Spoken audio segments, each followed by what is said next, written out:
Hey folks, Stronghold Crafter Kev here. Welcome to my channel.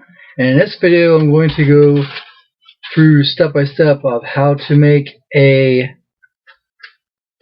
12 by 12 room tile with a modular center. Yes. So if you're new to the channel, you like what you see, feel free to subscribe. A lot more things coming to the channel and I wouldn't want you to miss out. And if you're a subscriber, thank you. Really appreciate it. For more information on my craft, visit my website, which is strongholdcrafter.com. And when I progress with more of my work, I will showcase a variety of things you can actually place in the center. In case you're wondering, instead of it just being a black void, or in case you just want to put a regular room tile in there, which making it very interchangeable per se. And if you like this video, appreciate a thumbs up. And oh, what else am I forgetting?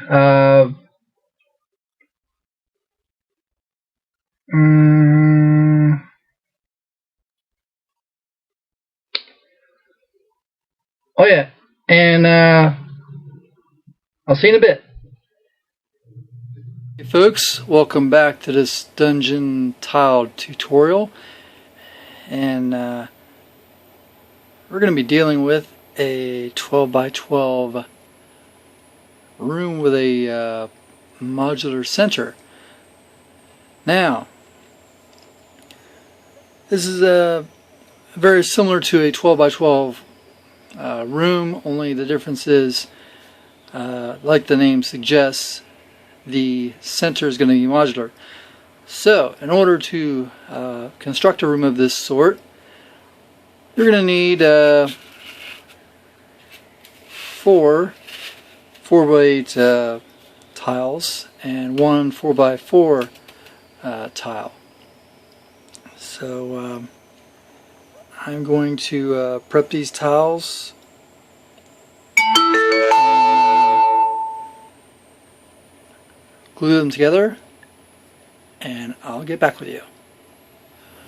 Okay, after going through the gluing part and allowing time for cure, and I went ahead and did all the marking and the engraving, which is done in Dungeon Tiles video 3, and then I added the walls, which was Dungeon Tiles 4, and turned out quite nicely. Now, the one main difference I want to point out, if I can get this a little bit closer, okay, is I actually took the engraving tool, and after marking, I went down past the floor level and did some basically detailing here to make it look like, okay, if this was a hole in the floor, what would the cross section look like? And I did it all around, as so. And one thing I may have not pointed out, but when you're gluing these tiles together, you want to make sure that you let it dry separately. That way there's no chance of it gluing or sticking to this, but no worries, taken care of. The other thing is, I also pointed out in the previous video about large rooms, make sure your walls are over the seams so they give added strength. And now we can go to the painting phase. Okay, after going through Dungeon Tile video 5, I have base coated and dry brushed this floor piece, and it looks like another tile I already did. Nope, it's the one with the modular center we've been talking about. And you can see here I detailed the flooring tiles to give it that depth. And you might be wondering, well Kev, why didn't you just take a 12 by 12 and just cut a hole in it after assembling it? Because I didn't want to undercut or overcut, so that's why it's a nice square piece that I got from a different cutting, and it fits right in there. Now you can change this out with something else. However, you're probably wondering, well, what if I just want a hole that looks like it goes into like a dark abyss? Well, in that case, we're going to do something a little bit differently. We're going to put something below here to give it that illusion of a dark depression. So, what I'm going to do is I'm going to turn this over, and I'll show you what I'm talking about. I'm just going to take a simple piece of construction paper, which I basically folded this down in half, tore it in half, and then I folded this into quarters, and I ripped off one of the quarters, and that's how I came up with this piece right here. So without having to go through a demo all over again, and what I did was I pre-marked where I want to glue it so that it's going to have glue coverage and all that good stuff. So you're thinking, well Kev, how can you do that when there's no support underneath there? Very good. I took another piece and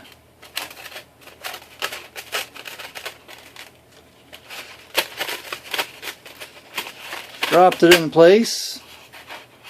Unfortunately, this one was being a little stubborn. I don't know why. Worked in the prep, and we'll put this back in here, and now we have a nice solid surface here for me to lay this down and hold this nice and flat and mark all the marks that don't on here.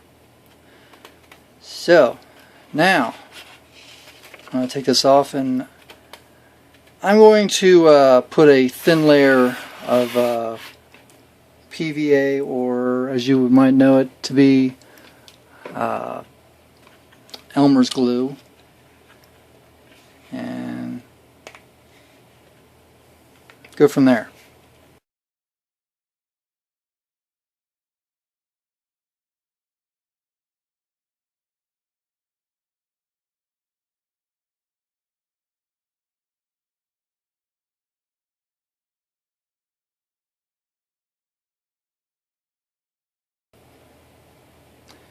And now that I've got the glue on there, I'm just going to gently spread it around.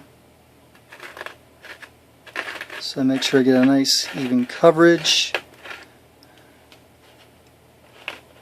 The problem with PVA glue is, or Elmer's glue for that matter, is multi-purpose. It will, with this water content, it might wrinkle the paper just a wee bit. So we're just gonna try and avoid the snake-like impressions it would leave on the actual paper.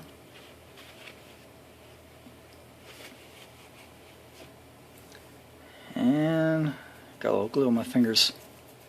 Yeah. Now you have that guideline with the pre-marked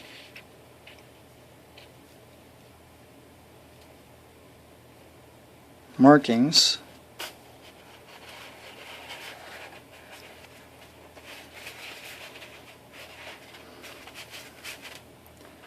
And you can also check with your finger to make sure there's no glue spurting out from where you placed it. Nope, we're in good shape. The camera may not pick it up, but I'm starting to see the actual parts where it's wrinkling the paper. Now I would recommend putting something down on top of this to weight it down. You can use more polystyrene or a book or something. Just be careful that it's not too heavy. And we'll wait for this to dry and go to the next step. Okay, the glue has dried, and as you can see, it looks like a normal room tile of 12 by 12, when in fact, if I tip it over, you can see there's the black instruction paper on the other side, which has been glued in place. And it is a dark void, if you will. I mean, you could try darkening it with some black paint. That's an option. However, you may run into trouble when you try to blend it with the walls. Not with the walls, the floor. But anyway, so the other good point about having something underneath this modular hole is that when you place your piece in there, it's going to hold it when you go to store it. It's not going to fall out and you're wondering, where did that piece go? So anyway, that pretty much wraps it up. Thanks for watching. Bye.